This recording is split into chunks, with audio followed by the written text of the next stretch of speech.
হিমালয় কন্যা খ্যাত উত্তরের জেলা পঞ্চগড়ে হেমন্তের শেষে কুয়াশার পরিমাণ কিছুটা কমলেও বেড়েছে শীতের তীব্রতা।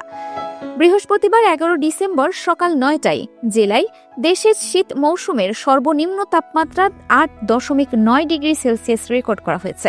বাতাসের আর্দ্রতা ছিল 99%। বর্তমানে জেলা জুড়ে মৃদু শৈত্যপ্রবাহ চলছে।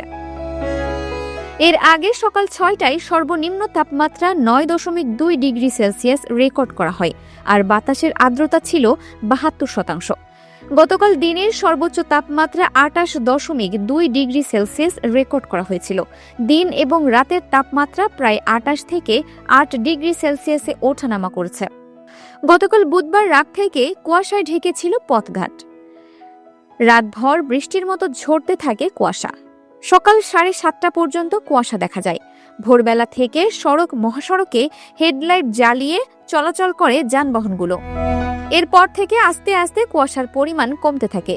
এদিকে হিমালয় থেকে আসা হিমেল হাওয়ায় নাস্তানাবুদ হয়ে পড়ছেন জেলার মানুষজন।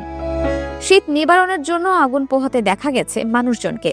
তবে সকাল থেকে শীত উপেক্ষা করে নিম্ন আয়ের মানুষজনকে কাজের সন্ধানে বের হতে দেখা গেছে।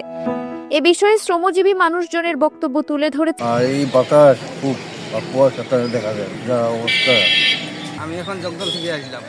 বাতাস এবং কুয়াশা খুব ঠান্ডার জন্য আসা যায় না, যাত্রী নাই। আবহাওয়া অফিসের পূর্বাভাস। আবহাওয়া অফিস জানিয়েছে আগামী কয়েকদিনের মধ্যে তাপমাত্রা আরও কমতে পারে। সেই সাথে জেলার উপর দিয়ে বয়ে যাওয়া শৈত্যপ্রবাহ অব্যাহত থাকতে পারে বলে জানিয়েছে তেঁতুলিয়া আবহাওয়া office. Multimedia desk, Dinajpur TV.